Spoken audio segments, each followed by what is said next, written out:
शिवोहम। शिवोहम। प्रणाम गुरुदेव, प्रणाम। हाँ, शिवोहम।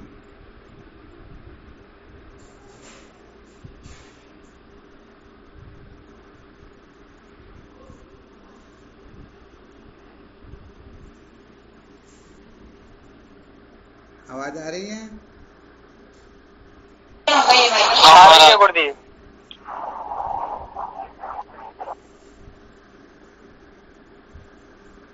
क्या विषय चल रहा था अपना?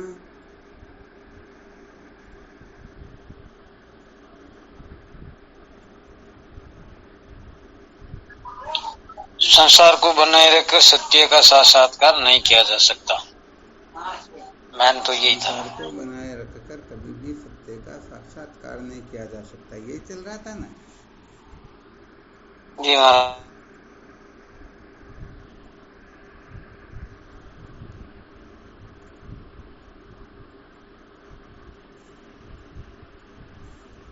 कल क्या सुनाया था इसके अंतर्गत?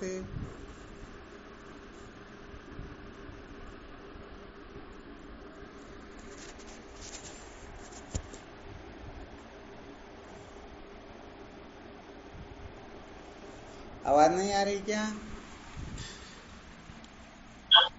अभी यही महाराज जी। हाँ जी गुरुदेव, आ रही कल आवाज। क्या सुनाया था इसके अंतर्गत?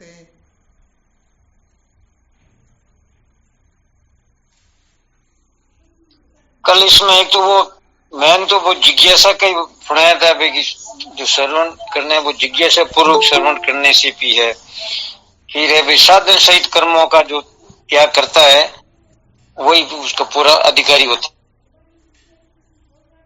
अच्छा, बहुत अच्छी बात है।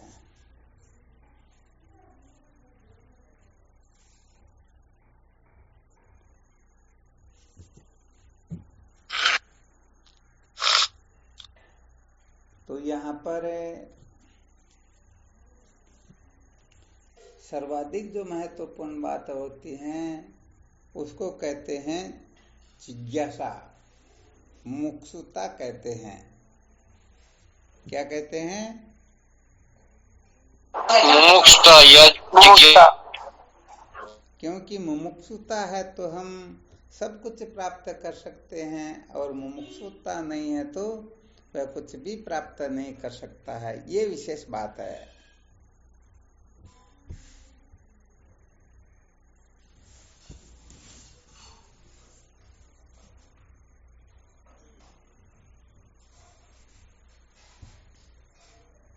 ये सारा का सारा जो चिंतन मनन होता है ना, अविद्या के बंधन से छुटकारा प्राप्त करना, सत्य का साक्षात्कार करना, सर्व दुखों की अत्यंत निवृत्ति, परमानंद की प्राप्ति, इन समस्त रहस्यों को केवल और केवल मात्र जिज्ञासु ही समझ सकता है। जो सचमुच में सच्चा मुमुक्षु होता है ना, वही वास्तव में वेदांत के श्रवण मनन निधिध्यासन की ओर प्रवृत्त हो सकता है, और वह श्रवण मनन निधिध्यासन को सार्थक भी कर लेता है। और यदि मुमुक्षुता नहीं है तो क्या करेंगे? अरे फिर वो काम चलाओ उनकी तरफ प्रवृत्ति होगी नहीं महाराज जी, मुमुक्षा नहीं है तो। नहीं, वैसे बता दिया ना, प्रोफेसर को यदि तनख्वाह लेनी तो बिल्कुल अलर्ट रहेगा ना। रहेगा, लेकिन उसका उद्देश्य अलग है। हाँ, तो इसलिए तो यहाँ पर यही बताना चाह रहे हैं कि सच्चे मुमुक्षु और कच्चे मुमुक्षु में बड़ा अंतर होता है। अभी क्या सूत्र बता रहे थे?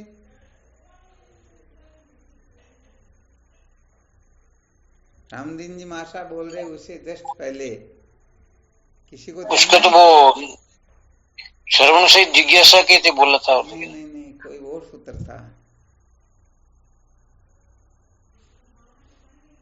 किसी को ध्यान में रहा हो तो।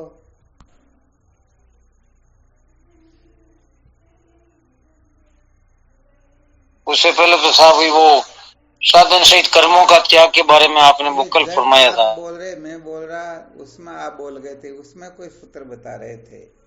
1 सेकंड का भी था कि वो था कि वो डिग्री प्राप्त करने के लिए वो वेदांत आचार्य की वो पदवी वगैरह ऐसा का कोई? वो तो बाद में आपके प्रश्न का उत्तर बताया था। तो महाराज जी मेरे खुद ही ध्यान में नहीं था। किसी को ध्यान में रहा हो तो?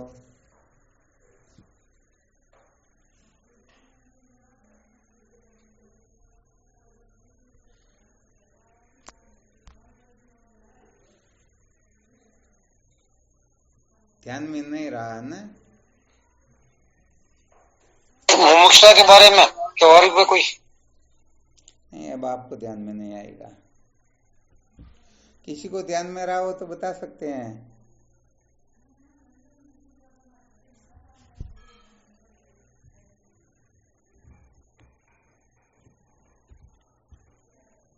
देखो क्या होता है कि एक तो अल्प से वैराग्य होने के पश्चात मुमुक्षुता जागृत होती है। किससे विरक्त होने के पश्चात है? अल्प से। अल्प से वैराग्य होने के पश्चात जो जिज्ञासा जागृत होती है वह सच्ची जिज्ञासा होती है।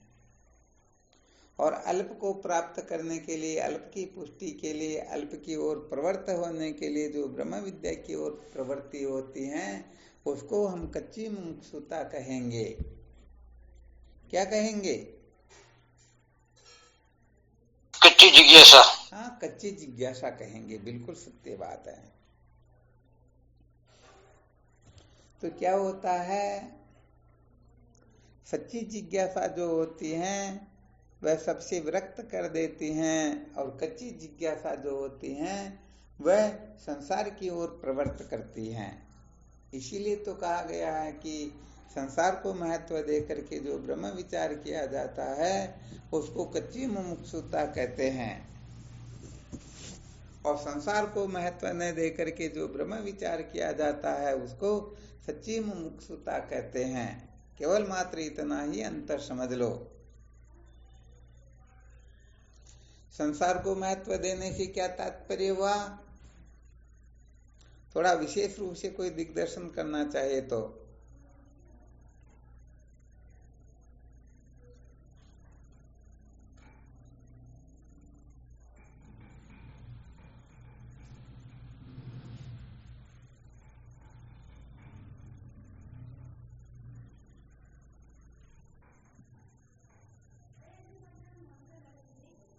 प्रश्न तो याद रह गया या नहीं रहा?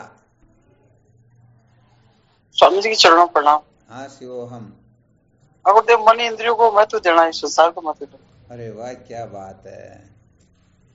कहने का मतलब है इस संसार को महत्व दे करके, जिसके अंतर्गत ये धर्म कर्म सब आ जाते हैं, ये व्यवहार ज्यों का त्यों आ जाता है, समस्त अनात्म प्रपंच को महत्व दे करके जो ब्रह्म विचार किया जाता है वह क्या होता है?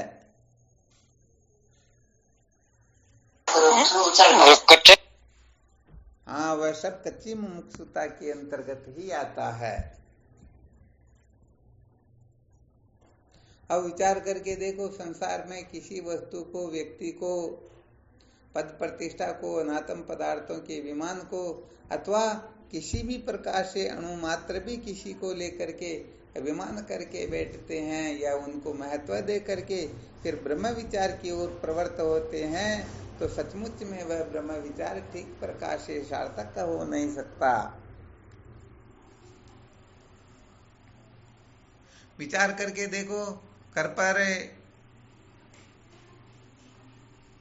साधन भजन का समय चल रहा है, समझो कोई भगवत गीता के एक अध्याय का पाठ नित्य प्रतिदिन करता है, और जैसे ही वह पाठ करने के लिए बैठता है और उनके कोई नाते रिश्ते वाले आ जाए,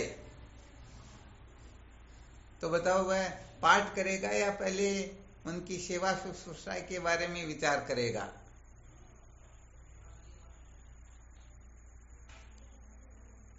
मेहमानों की सेवा में लगेगा महाराज जी। मेहमानों की सेवा में लग, क्योंकि अब क्या करे, जैसी जगह पर वहीं पर व्यवस्था ऐसी होती है ना। अच्छा, फिर सेवा करने के पश्चात फिर तो पाठ कर सकते हैं या नहीं कर सकते हैं? कर सकते हैं या फिर भी नहीं कर सकते?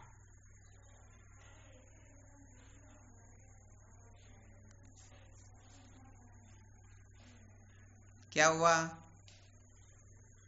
नहीं, अगर सच्ची है तो कर सकता, नहीं तो नहीं कर सकता। फिर कभी आ तो मेहमान आएंगे, चलो बस अब उस मेहमानों के साथ ही वो अपना जो व्यवहारिक है वो समय बिताएगा। अच्छा, बहुत अच्छी बात है गुरुदेव। अगर सच्ची निष्ठा है तो वो केवल उस पाठ को महत्व देगा गुरुदेव, मेहमानों को महत्व नहीं देगा। अगर गुरुदेव आ जाए तो बात दूसरी है। अच्छा, ये बात है ना जी गुरुदेव। अगर बाकी दूसरे तो ये सब संसार में आ रहे हैं। हाँ, वैसे देखा जाए तो संसार में ये मेला जो होता है ना, ये तो अनादिकाल से चलता ही आ रहा है। तो हालांकि ठीक बात, हम जिस जगह पर बैठे हुए हैं वहां पर अवहेलना तो करनी नहीं है, परंतु यदि कोई मेहमान आदि आ जाए तो हम तुरंत उनको उनके बैठाने की आदि व्यवस्था करके, जलपान की व्यवस्था करके, और फिर उनसे आदेश या उनको थोड़ा संकेत करके अपना फादन वजन तो कर सकते हैं ना। हालांकि कर तो सकते। एक नंबर की बात तो बीरूलाल जी महाशय बता रहे हैं वही है, परंतु यदि इतना न कर सके तो कम से कम उनकी व्यवस्था करके फिर तो साधन वजन कर सके ना। और मेहमान आ जाए और फिर साधन वजन बिल्कुल ही छूट जाए तो वो तो कच्चा ही है, कच्चा ही है ना।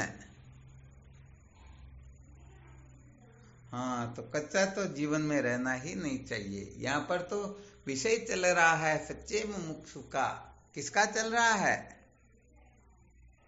सच्ची मुमुक्षुता का। हाँ, सच्ची मुमुक्षुता। सचमुच में जो सच्ची मुमुक्षुता होती है वह निम्न कोटि के साधनों को वह महत्व देता ही नहीं। हाँ, यहाँ पर ये भले हो सकता अवहेलना नहीं करेगा, परंतु महत्व देना भी तो ज्ञान के अंतर्गत आता ना। जैसे अवहेलना करना ये मूर्खता के अंतर्गत आता है, वैसे ही साधन भजन से, आत्मविचार से, आत्मकल्याण के चिंतन मनन से यदि ज्यादा महत्व देते हैं तो वह भी उसी श्रेणी में आ जाता है ना। हाँ महाराज जी। हाँ, वैसे देखा जाए जो जितना आदरणीय होता है उनका उतना ही महत्व होता है, ऐसी बात नहीं है। और ग्रस्त के अंतर्गत ये तो बड़े पुण्यों की, सौभाग्य की बात होती है कोई मेहमान आए, क्योंकि मेहमानों को अतिथि देवो भव बताया गया। तो उनको भगवान समझ करके उनकी सेवा शुश्रूषा करे, परंतु भगवान तो नहीं है ना। नहीं, भगवान समझ करके सेवा शुश्रूषा करनी है, अर्थात उनसे अधिक हमें किसी भी वस्तु में, खाने पीने में या किसी भी प्रकार के व्यवहार में उनसे अपने को श्रेष्ठ नहीं रहना है। क्योंकि भक्त और भगवान जो होता ना, भक्त तो अच्छा खाएगा, भगवान को खराब खिलाएगा क्या? कदापि नहीं ना। तो मेहमानों को अच्छी से अच्छी सेवा करनी चाहिए, जितना हो सके उनका, उनकी प्रसन्नता का ध्यान रखना चाहिए। सब कुछ ठीक है, परंतु सेवा शुश्रूषा के पश्चात उनको उनके आसन पर, भाई आप यहाँ विराजिए, आराम कीजिए, आपका साधन वजन चिंतन मनन कीजिए, अब हम हमारा साधन वजन करते हैं, इसमें कोई अपराध थोड़ी हो जाता क्या? नहीं होता ना। परंतु यदि मेहमानों को देख करके हम यदि साधन वजन करेंगे तो ये तो पता नहीं क्या कह देंगे, अरे कि तुम तो क्या संत बनना चाहते हो, संसार को छोड़ना चाहते हो, किसी को धोखा देना चाहते हो, ऐसी बहुत सारी बातें निकलने लग जाएगी फिर तो फिर ऐसी अवस्था में वो मेहमान भी राजा दशरथ थोड़े, वो भक्त प्रहलाद थोड़े हो सकते, वो तो हिरण्यकशिपु ही तो होंगे या दूसरे होंगे। भोजन में अगर भोजन में व्यवधान करने वाले तो हिरण्यकश्यप ही होंगे भाई। नहीं, भोजन में नहीं, भजन में, भोजन वगैरह उनकी सारी व्यवस्था हमने कर दी। अब उनके आसन लगा दिया, वो आराम से सोए बैठे, उनका चिंतन मनन करे, कुछ भी करे। अब तो अपन फ्री हो गए ना, फिर तो अपने को साधन भजन में पीछे थोड़े रहना क्या। नहीं, मैंने महाराज जी भजन का ही निवेदन किया था। हाँ, बहुत धन्यवाद, बहुत अच्छी बात। वरना कहने का मतलब अपन डरे कि नहीं अपन साधन भजन करेंगे और मेहमान पता नहीं अपने को सर्टिफिकेट दे देंगे, अरे तुम संसार में किसी काम के नहीं हो, तो बड़ा गड़बड़ घोटाला हो गया ना। अरे सर्टिफिकेट तो महापुरुषों से लेना होता, संसार के लोगों से थोड़े लेना होता। बिल्कुल पक्का ना? पक्का महाराज जी, गुरुदेव। हाँ, बिल्कुल सही है। आत्म कल्याण के लिए, सत्य के साक्षात्कार के लिए तो केवल मात्र महापुरुषों से ही प्रमाण पत्र लेना होता है। और संसार का कोई क्रियाकलाप हो, शादी ब्याह हो या कोई फंक्शन वगैरह हो, तो इसमें प्रमाण पत्र लेना होता है अपने कुटुंब परिवार वालों से, क्योंकि इनमें संत महात्मा क्या समझते हैं और आत्म साक्षात्कार के भगवत प्राप्ति के रहस्य में ये संसार के लोग, कुटुंब परिवार के लोग क्या समझते हैं? समझते हैं क्या? नहीं महाराज, जिनका जैसा क्षेत्र होता है उस क्षेत्र के हिसाब से। हाँ, बिल्कुल। इसीलिए कहा जाता है कि ये सच्ची मुमुक्षुता जो होती है ना, ये सचमुच में सच्ची मुमुक्षुता ही अपने को अविद्या के बंधन से मुक्त करती हैं। जिनमें सच्ची मुमुक्षुता होती है, वो चाहे भगवान ही क्यों ना आ जाए, उनको उनकी व्यवस्था प्रदान करके फिर वो साधन भजन में लग जाएगा। और यदि सच्चा मुमुक्षु नहीं है तो सचमुच में वह तो केवल और केवल मात्र यही ध्यान रखेगा कि हमें कहीं उलाहना सुनने को न मिल जाए, संसार में हमारी फजीती न हो जाए, कोई ऐसी वैसी बात न कह दे। अरे परमार्थ के मार्ग पर चलने पर यदि कोई फजीती करे अथवा गड़बड़ घोटाला करे तो भी वो तो बड़ा आदरणीय काम हो जाता ना। जी महाराज जी। हाँ, इसलिए सचमुच में सत्य बात तो यह है कि अपना जो साधन भजन होता है ना, उस समय तो चाहे कुछ भी क्यों ना हो, बड़े से बड़ा काम भी क्यों ना हो, उस समय तो अपने को विरक्त ही हो जाना चाहिए, चाहे कुछ भी क्यों ना हो जाए। क्योंकि ये तो निष्ठा तो जब हम मजबूत रहेंगे, जब अंतर्मुख होंगे, जब एकाग्र होंगे, तभी तो बात बनेगी ना। वरना संसार के लोगों को कब तक राजी रखेंगे? ये तो आज दिन तक तो कोई राजी हुआ नहीं, तो कल्प कल्पांतरों से लेकर के अब तक कोई राजी नहीं हुआ, तो क्या अब हो जाएगा क्या?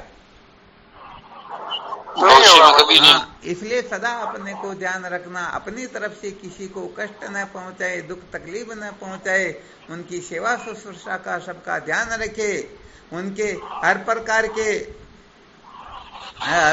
की सेवा के बारे में ध्यान रखे। परंतु इसका मतलब यह नहीं कि हम पूर्ण रूप से संसारी ही हो जाएं। अरे हमारा साधन भजन भी कुछ महत्व रखता ना। इसलिए संसार के क्रियाकलापों को देख करके, संसार के व्यक्तिगत प्रतिष्ठा को देख करके हमें अपनी साधना से च्युत नहीं होना चाहिए। यदि हम होते हैं तो सचमुच में कच्चे मुमुक्षु ही हैं, डर रहे हैं कि पता नहीं क्या हो जाएगा, ये क्या कह देंगे, कौन सा प्रमाण पत्र दे देंगे, हमारी फजीती नहीं हो जाए। ऐसी अनेक प्रकार की गपें जो अपन हमारे अंदर संजो करके रखते हैं, सचमुच में कोई किसी को डराता नहीं, परंतु हम ही डरते हैं कि अरे ऐसा न हो जाए, वैसा न हो जाए। अरे वास्तव में देखा जाए तो जो होना होता है वही होता है, जो नहीं होना होता वह तो होता ही नहीं है। यद भावी न तद भावी, भावी चेन्न तद अन्यथा, इति चिंता विसग्नो ये मगध किम न पियते। अरे जो होने वाला है वह होकर के रहेगा, जो नहीं होने वाला वह होगा ही नहीं। अरे इस प्रकार की औषधि को सेवन करके सदा सदा के लिए निर्भय हो जाना चाहिए, परंतु फिर भी ये नासमझी दिमाग से निकलती ही नहीं। शोक उसी का कीजिए जो अनहोनी होई, अनहोनी होती नहीं, होनी है सो होई। मना मनोरथ छोड़ दे, तेरा किया नहीं होई, पानी में घी निपजे तो सुखी खावे नहीं कोई। बिल्कुल पक्का है या नहीं है? बिल्कुल बिल्कुल पक्का है गुरुदेव। हाँ, तो वैसे देखा जाए हम बहुत ज्यादा उच्च कक्षा के सूत्र बताते हैं, वो सूत्र तो जो विरक्त हो, जो सचमुच में संसार को बाहर और भीतर दोनों तरफ से जो त्याग चुका हो, उनके काम के होते हैं। परंतु जो गृहस्थ में रह करके आत्म तत्व का साक्षात्कार करना चाहता है, उस मुमुक्षु को भी ज्यादा बहिर्मुख नहीं होना चाहिए। हाँ, थोड़ा बहुत बहिर्मुख होकर के तुरंत अंतर्मुख हो जाना चाहिए। अपने साधन भजन में कभी प्रमाद नहीं करना चाहिए, क्योंकि भगवान सनत कुमार जी महाराज कहते हैं, प्रमादो वे मृत्यु, ये प्रमाद ही मृत्यु होती है। इसलिए जो आत्म कल्याण में प्रमाद करता है, उनसे बड़ा नीच नराधम तो संसार में कोई होता ही नहीं। बिल्कुल पक्का न? जी महाराज जी। हाँ, इसलिए यहाँ पर तो कभी भी गड़बड़ घोटाला करना ही नहीं चाहिए। सदा सर्वदा इस बात का बहुत अच्छी तरह से ध्यान रखना चाहिए, क्योंकि ये अपनी निष्ठा की बात होती है। हम स्वयं अपनी निष्ठा में खरे उतरते हैं या नहीं। संसार के लोग भी तो नियम बना लेते ना, इतने पैसे नहीं कमाएंगे तब तक भोजन नहीं करेंगे, तब तक सोएंगे नहीं, तब तक किसी से बात नहीं करेंगे, तब तक किसी से मिलेंगे नहीं। तो हम भी साधकों में भी तो कुछ ऐसी विशेषता होनी चाहिए ना। हाँ महाराज। हाँ, तभी तो कहने का मतलब बात कुछ और हो सकती है, परंतु वरना ये मन तो इतना खतरनाक है कि इसे तो थोड़ी बहुत भी राहत मिल जाए तो ये कहने का मतलब मजा मनाता है कि आज तो मजा आ गया। जैसे छोटे बच्चे स्कूल में जब घंटी बजती है तो समझो सेंट्रल जेल से छूट गए, होता ना प्राय ऐसा। जी महाराज। हाँ, इसलिए सर्वप्रथम इस बात को अच्छी तरह से निश्चय कर लेना चाहिए। जो सच्चा मुमुक्षु होता है, सचमुच में वह नाम रूपात्मक प्रपंच की परवाह नहीं करता है, और यदि परवाह करता है तो वह सचमुच में सच्चा मुमुक्षु नहीं है, क्योंकि उनकी दृष्टि में सारा का सारा जगत असार है, अनित्य है, झूठा है, ये बदलने वाला है। इस संसार का भरण पोषण प्रारब्ध के अनुसार होता है। स्वयं ईश्वर योगक्षेमं वहाम्यम, सबका योग और क्षेम करते हैं। हमको किसी के पीछे पागल होने की आवश्यकता नहीं होती है, परंतु फिर भी दिमाग से कचरा निकलता ही नहीं। नहीं, हम होंगे तभी ही ऐसा होगा, तभी ऐसा होगा। तो बताओ, बड़ा गड़बड़ घोटाला हो रहा ना। जी महाराज जी। साधक हो सकते हैं, भक्त हो सकते हैं, धर्मात्मा हो सकते हैं, योगी हो सकते हैं, परंतु सचमुच में विवेकी नहीं होते हैं, सचमुच में जिज्ञासु नहीं होते हैं। क्योंकि जिज्ञासु जो होता है वह अंतःकरण की वृत्तियों का त्याग नहीं करना चाहता, बल्कि अंतःकरण का ही त्याग करना चाहता है। वह दुखों से नहीं छूटना चाहता, बल्कि दुखों की मूल से छूटना चाहता है। जो दुखों की मूल से छूटना चाहता वह सच्चा जिज्ञासु होगा, या केवल दुखों से छूटने वाला सच्चा जिज्ञासु होगा?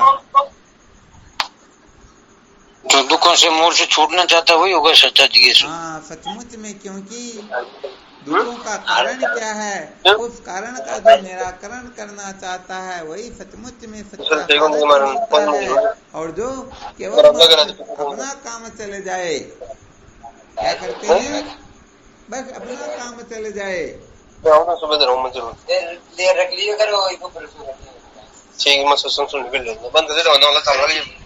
साइड में ऑडियो चल रहा है कहीं पे। महाराज जी, आपने अभी जो फरमाया था योग और क्षेम का, तो योग क्षेम में इसका मत थोड़ा विवरण। योग कहते अप्राप्त की प्राप्ति को योग कहते हैं, और प्राप्त वस्तु की रक्षा का नाम क्षेम होता है। तो यहाँ पर जो भगवान के भक्त होते हैं ना, उनको भगवान स्वयं जो कुछ भी खाने पीने, पहनने ओढ़ने की, रहने की जो कुछ भी आवश्यक वस्तुएं होती हैं वो भगवान प्रदान करते हैं, और उनकी रक्षा भी वे ही करते हैं।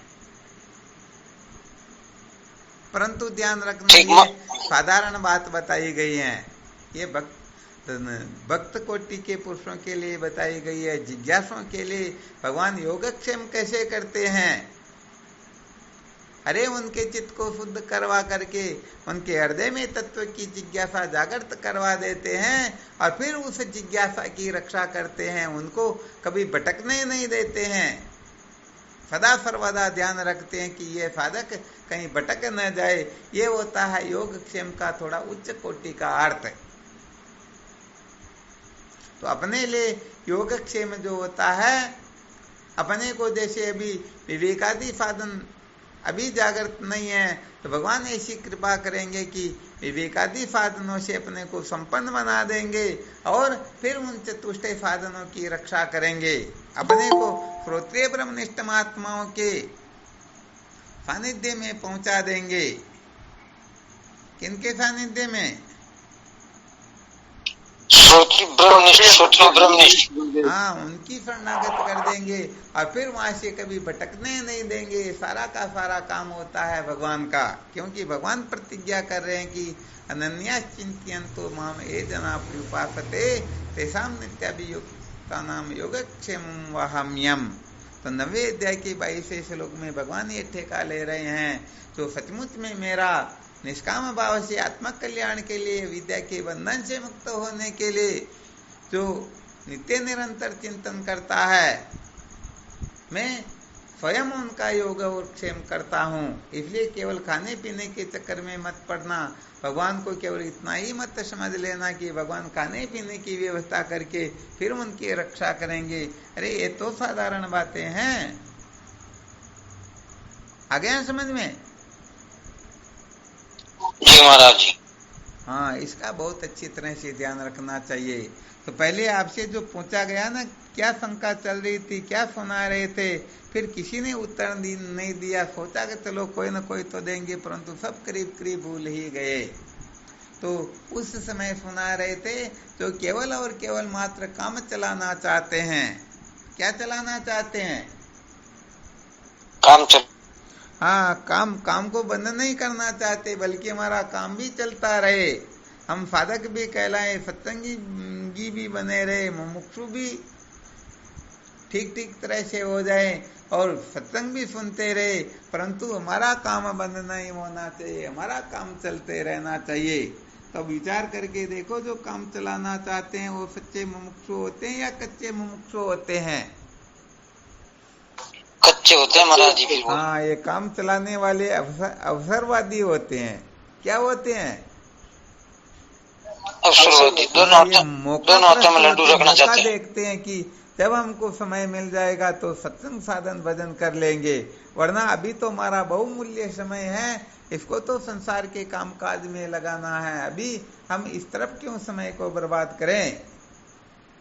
तो अच्छी तरह से ध्यान रखना, यदि हम केवल मात्र काम चलाने के लिए ब्रह्म विद्या की ओर प्रवृत्त होंगे तो निश्चित रूप से हम सच्चे मुमुक्षु न होकर के कच्चे मुमुक्षु ही होंगे और अविद्या के बंधन से छुटकारा तो कभी भी मिलने वाला है ही नहीं।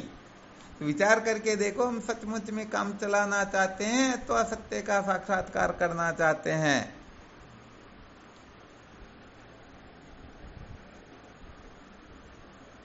क्या करना चाहते हैं? सत्य का साक्षात्कार करना चाहते हैं। हाँ, सत्य का साक्षात्कार करना चाहते तो भाई यहाँ पर काम चलो सरकार से तो काम चलने वाला है ही नहीं।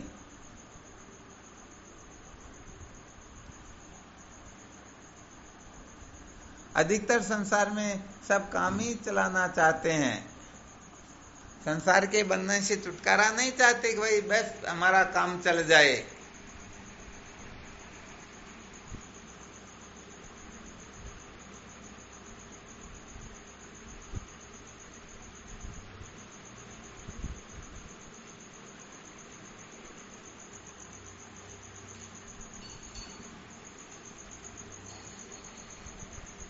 तो गड़बड़ हो जाती है ना।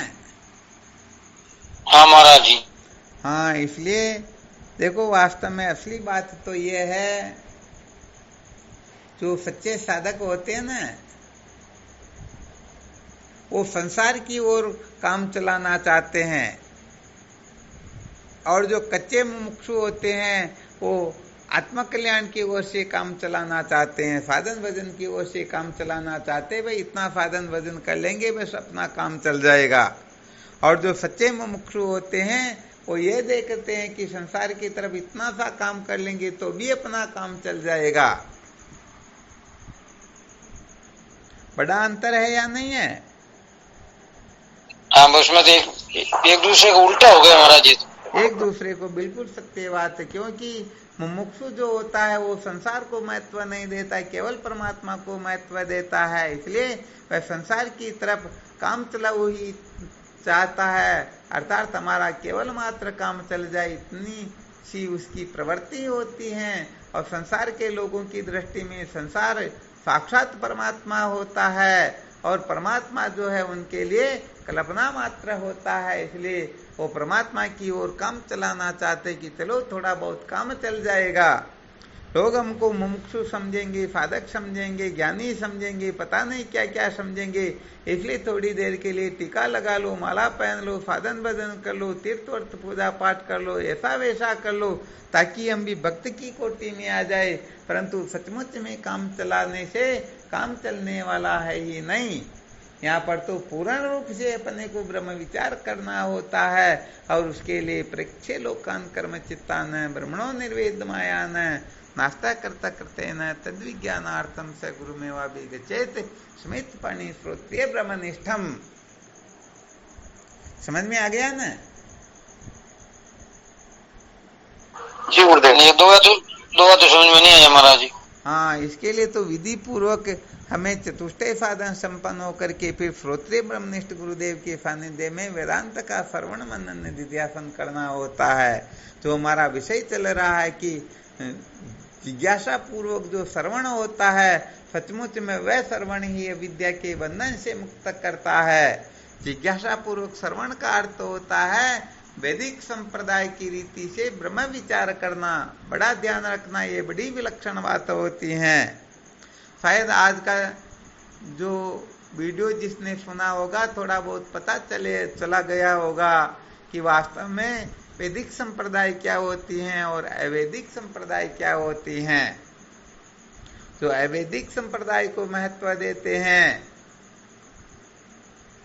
समझ लेना चाहिए, वो कच्चे मुमुक्षु ही होते हैं, और जो वैदिक संप्रदाय को महत्व देते हैं वे ही सच्चे मुमुक्षु होते हैं।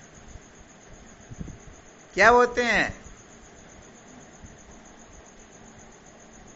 सच्चे मुमुक्षु। हाँ, सच्ची बात कहते हैं। कहें तो जो अवैदिक संप्रदाय के कोई क्यों ना हो, मन से, वाणी से, शरीर से यदि उनसे संबंध रखते हैं तो सचमुच में वह कच्चे जिज्ञासु ही होते हैं। और जो मन, वाणी, शरीर से 1% भी महत्व नहीं देते हैं वे ही सच्चे मुमुक्षु होते हैं। सचमुच में वे ही ब्रह्म साक्षात्कार करके सदा सदा के लिए जन्म मृत्यु की श्रृंखला से मुक्त हो सकते हैं। इसलिए साधकों को बहुत अधिक ध्यान रखना होता है कि हम सचमुच में वैदिक संप्रदाय की रीति से, सत्य संप्रदाय की रीति से सत्य का साक्षात्कार करना चाहते हैं अथवा मौज मस्ती मनोरंजन करना चाहते हैं, मजे लेना चाहते हैं।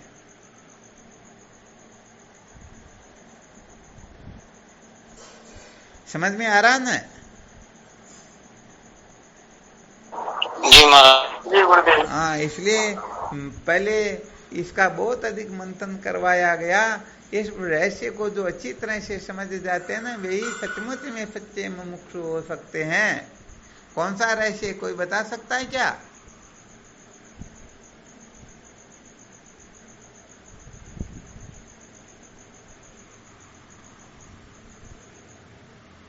महाराज जी अभी समझाया आपको काफी दिनों पहले, काफी समय पहले चिंतन मनन चला था। कौन होशियार देखते देखे?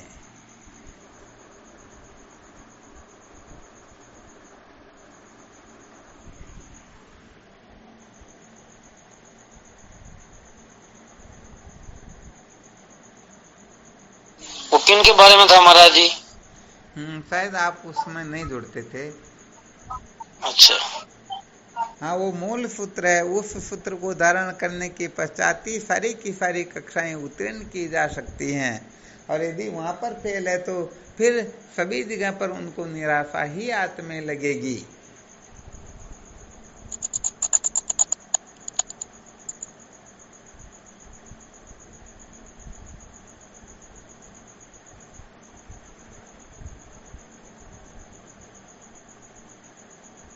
शिवोहम स्वामी जी। हाँ शिवोहम। न कर्मणा न परजिया। नहीं ये तो कह रही है। हाँ। ये तो बंधन स्वरूप है, इसलिए इनसे छूटने का अपने को पुरुषार्थ करना चाहिए, परंतु इसके मूल में भी और बात है। इनसे भी हम तभी छूट पाएंगे जब उसको पूर्ण रूप से महत्व देंगे, तब ही।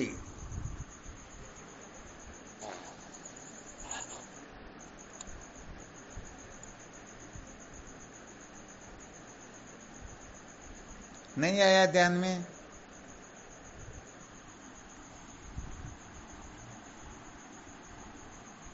गजब भाई, क्या करते हो फिर आप लोग? अरे श्रुति प्रमाणिक मत स्वधर्म निष्ठा तैव आत्मा विशुद्धि रसे विशुद्ध बोधे परमात्मा वेदनम तनेव संसार समूल नाश। ये महामंत्र नहीं सुनाया क्या पहले? हाँ ध्यान रखना, ये साधकों के लिए, जिज्ञासुओं के लिए महामंत्र है। तो ब्रह्म विचार की ओर प्रवृत्त हो गए हैं उनके लिए फिर बात अलग है, परंतु ब्रह्म विद्या की ओर, ब्रह्म विचार की ओर प्रवृत्त होने से पहले इस सूत्र को अच्छी तरह से जो हृदयंगम कर लेते हैं कि केवल और केवल मात्र श्रुति माता ही ब्रह्म प्रमाण है, इसके सिवाय जो भी है वो सारा का सारा कचरा होता है, ऐसा जो निश्चय कर पाता है सचमुच में अंततोगत्वा वही सर्व दुखों की अत्यंत निवृत्ति और परमानंद की प्राप्ति कर सकता है, वही सचमुच में जीवन को धन्य कर पाता है। तो नहीं बताया क्या ये पहले?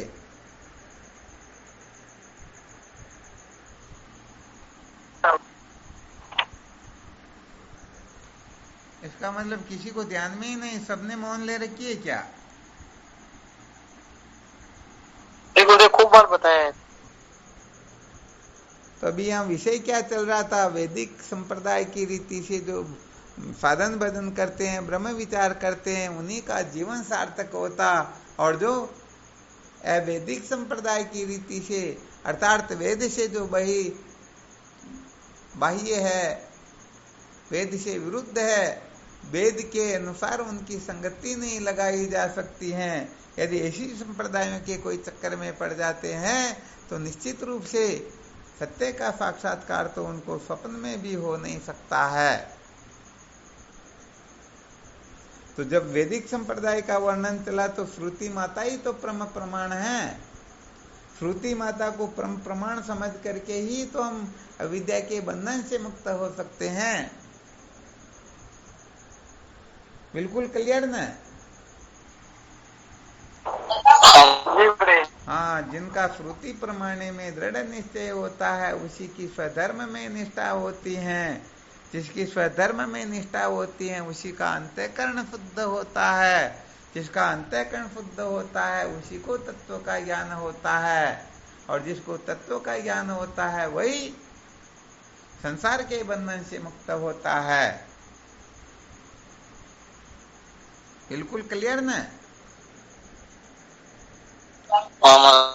हाँ, तो यहाँ पर साधकों को बहुत अधिक सावधान रहना होता है। अपन आगे बढ़े या न बढ़े इतना आवश्यक नहीं है, परंतु यह जरूर अच्छी तरह से समझ लेना चाहिए कि भेदवादी व पामर पुरुषों का संगम छोड़ना नहीं चाहते हैं, उनको महत्व देते हैं। तो समझ लेना चाहिए ज्ञान कभी भी जीवन में फलित तो होने वाला है ही नहीं।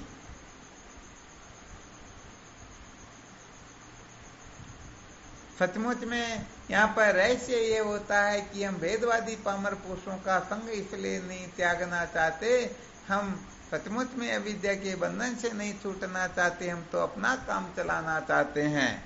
क्या चलाना चाहते हैं? अपना कार्य। हाँ, बस काम चलाना चाहते हैं। वरना जब अच्छी तरह से पता लग जाए भेदवादी व पामर पुरुषों का संग ही पतन का मुख्य कारण होता है, तो फिर भेदवादी पुरुषों के चक्कर में पड़ेंगे क्या? कभी नहीं। नहीं जी। हाँ, कभी नहीं। इसलिए सबसे पहले ब्रह्म विचार बाद में करना, सबसे पहले भेदवादी व पामर पुरुषों से सम्यक प्रकार से विरक्त हो जाओ, वैदिक संप्रदाय को महत्व दो, श्रुति माता ही ब्रह्म प्रमाण है, ब्रह्म विद्या के सिवाय अविद्या के बंधन से मुक्त करने वाला साधन अनंत कोटि ब्रह्मांड में न भूतो न भविष्यति, न कभी हुआ होगा नहीं, हो सकता ही नहीं। इन बातों को सर्वप्रथम अच्छी तरह से हृदयंगम करो और उसके पश्चात ब्रह्म विचार करो, निश्चित रूप से जीवन धन्य हो जाएगा। वरना सच्ची बात यह है कि इसको मौज मस्ती मनोरंजन के सिवाय कुछ कहते ही नहीं। हम जानते हैं कि ये भेदवादी हैं, परंतु फिर भी उनका संग नहीं छोड़ना चाहते हैं, उनके पीछे पागल होकर के पड़े रहते हैं, उन्हीं को बहुत ज्यादा महत्व देते हैं। तो सचमुच में वे सच्चे जिज्ञासु हैं क्या? नहीं जी। हाँ, यहाँ थोड़ा दिग्दर्शन करवा देते। भेदवादी का मतलब ये होता जो भले ही साक्षात भगवान नारायण के दर्शन कर रहा हो, करता हो, सदा करता रहता हो, परंतु जो जीव ब्रह्म के एकत्व में निष्ठा नहीं रखता हो, जो जीव ब्रह्म को एक नहीं मानता हो, जो जीव ब्रह्म को परमार्थतः द्वैत ही स्वीकार करता हो, उसे ही भेदवादी कहते हैं। हाँ, ऐसा मत देख लेना कोई भूत प्रेत को या हिरण्यकश्यपु के लक्षणों को जो धारण करता है उसे भेदवादी कहते हैं। यहाँ पर भेदवादी तो इस संसार में शायद करोड़ों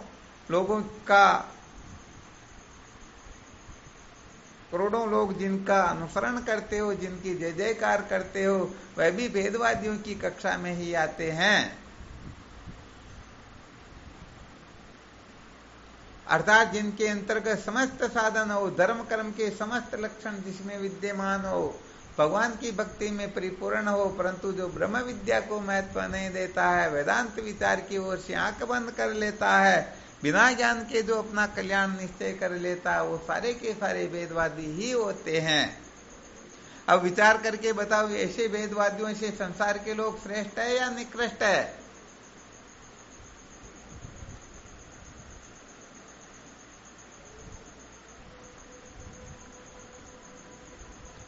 श्रेष्ठ है।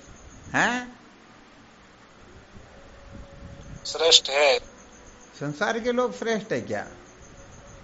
बिल्कुल। जो वो तो कहने का स्वामी मतलब जी भगवान के भजन की ओर भी प्रवृत्त नहीं हुए, वह तो कम से कम अंतःकरण को शुद्ध करके सदा सर्वदा भगवान के चिंतन में लीन रहते, भगवान के नाम रूप लीला गुण धाम का ही चिंतन करते, उनको ही महत्व देते हैं और संसार की ओर बहिर्मुख होते ही नहीं।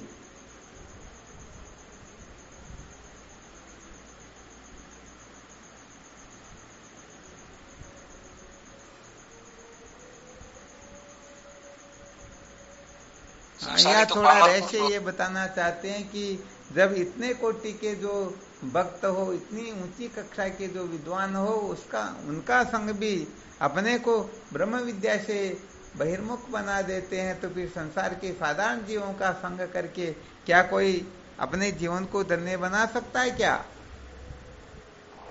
नहीं बना सकता गुरुदेव। हाँ, सहजानंद जी जो कह रहे हैं ना, उनका रहस्य कुछ और है, वो बिल्कुल सत्य कह रहे हैं, परंतु इस समय थोड़ा सूत्र और बताना चाहते हैं। इसलिए जो प्रधानमंत्री का संग करके भी जो वस्तु चाहिए वो प्राप्त नहीं कर पा रहा हो, तो फिर चपरासी का संग करके प्राप्त कर लेगा क्या? कभी नहीं गुरुदेव। हाँ, हो सकता है बहुत सारे लोग देखते हैं, हम तो भेदवादियों का संग नहीं करते हैं, परंतु संसार के जो पुरुष होते हैं उनके पीछे तो पागल हो रहे हैं ना। तो गड़बड़ तो पक्की हो रही है ना। जी गुरुदेव, हो रही है। हाँ, बिल्कुल हो रही है। इसलिए बस मेन सूत्र आज का यही बताना था कि हमें सच्चा मुमुक्षु बनना है, और सच्चा मुमुक्षु वही होता जो संसार को महत्व नहीं देता है। संसार को महत्व नहीं देने का मतलब संसार के नचाए नहीं नाचता, बल्कि अपने साधन भजन में, अपने आत्मचिंतन में गड़बड़ नहीं करता। ऐसा नहीं कि कोई कह दे कि ऐसा करो वैसा करो और ऐसे वैसे करने लग गए, तो वो तो बेचारे विवेक से शून्य होते हैं। इसलिए अपने साधन भजन में कभी भी गड़बड़ नहीं करनी चाहिए, आत्मचिंतन सदा सर्वदा होता ही रहे। और दिन में 2-4 घंटे के लिए संसार से विरक्त होकर के एकांतवास करना चाहिए, आत्मचिंतन करना चाहिए, और जो कुछ भी हम कर रहे हैं उनके बारे में बहुत ज्यादा चिंतन मनन करना चाहिए। क्या यही मानव जीवन का उद्देश्य है? इसी के लिए मनुष्य जन्म मिला हुआ है। क्या इसको पूरा करके हम कृतार्थ हो जाएंगे, जीवन को धन्य बना लेंगे, जन्म मरण के चक्कर से मुक्त हो जाएंगे? ऐसा खूब चिंतन करना चाहिए। और जब अच्छी तरह से पता लग जाए कि स्वप्न में भी नहीं, तो फिर ज्यादा संसारी नहीं होना चाहिए, संसार के पीछे ज्यादा पागल नहीं होना चाहिए। वरना कहने का मतलब है बड़ा गड़बड़ घोटाला हो जाता है।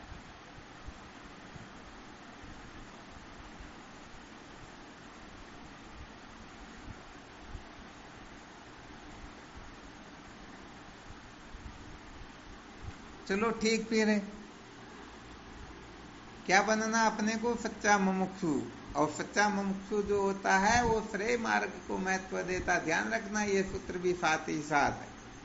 तो प्रेय मार्ग को महत्व देता है वह संसार की ओर जाता है, श्रेय मार्ग को महत्व देने वाला वो भगवत प्राप्ति की ओर जाता है। तो कहने का मतलब जिस समय अपना साधन भजन का टाइम हो उस समय तो संसार का कितना भी बड़े से बड़ा काम क्यों न हो, परंतु विरक्त हो जाना चाहिए।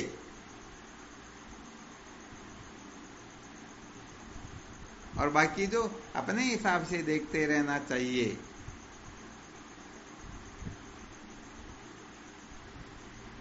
तो क्या निश्चय करना है? सच्चा मुमुक्षु बनना गुरुदेव। बस बस बस।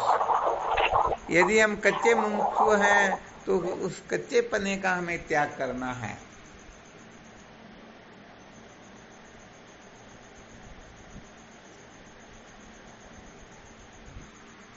चलो बहुत बहुत धन्यवाद। चिंतन मनन करते रहो, विचार करते रहो। कुल मिलाकर के संसार की असलियत को ठीक प्रकार से समझ करके यदि हम संसार से विरक्त हो गए और आत्म तत्व की जिज्ञासा जागृत हो गई तो समझो उसे फिर कुछ करना, पाना, जानना, छोड़ना शेष रहता ही नहीं। वो तो समझो बहुत ही जल्दी आत्म सत्य का यथार्थ बोध प्राप्त करके कृतार्थ होने वाला ही होता है। इसलिए अनात्म पदार्थों को महत्व देना ही बंधन होता है, इनको महत्व नहीं देना ही ये जीवन का सार होता है। तो अपने को कुल मिलाकर के सच्चा मुमुक्षु ही बनना है। ज्यादा संसार की परवाह नहीं करनी। जो जितना ज्यादा संसार की परवाह करता है वह उतना ही संसारी होता है, क्योंकि जब सत्य का बोध होता है तो संसार नाम की कोई वस्तु तो शेष रहती ही नहीं। अथवा ऐसा समझना चाहिए जिन्होंने आत्म तत्व का यथार्थ बोध प्राप्त कर लिया तो उनके लिए कोई कर्तव्य शेष रहता ही नहीं, क्योंकि समझो उन्होंने समस्त कर्तव्य कर्मों को, सब कामों को उसने ठीक ठीक प्रकार से पूरा कर लिया है।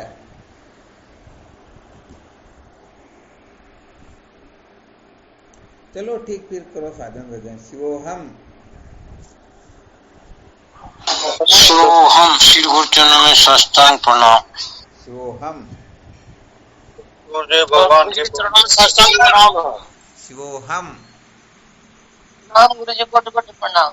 शिवोहम। प्रणाम गुरुदेव। शिवोहम। शिवोहम।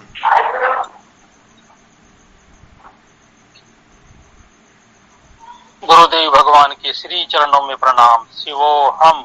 शिवोहम।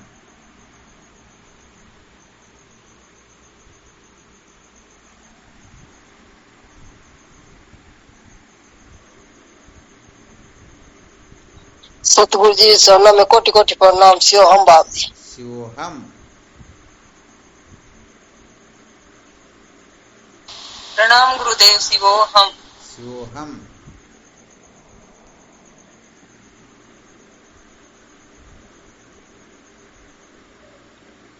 प्रणाम स्वामी जी, आपके श्री चरणों में बारंबार जय हो। आप प्रणाम स्वामी जी, आपको श्री चरणों में। हाँ शिवोहम।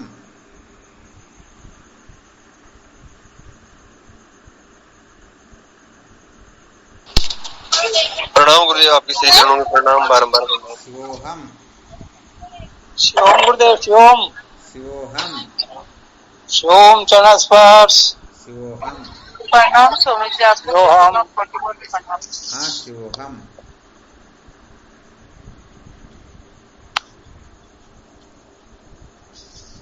कोटि-कोटि प्रणाम स्वामी जी, आपके श्री चरणों में। शिवोहम।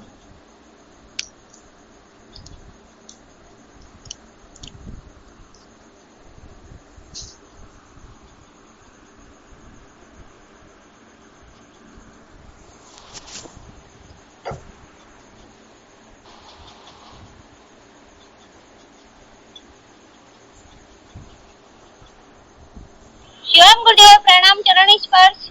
हाँ शिवोहम। स्वामी जी के चरणों में कोटि कोटि प्रणाम प्रणाम। स्वामी जी, आपके श्री चरणों में कोटि कोटि प्रणाम। शिवोहम।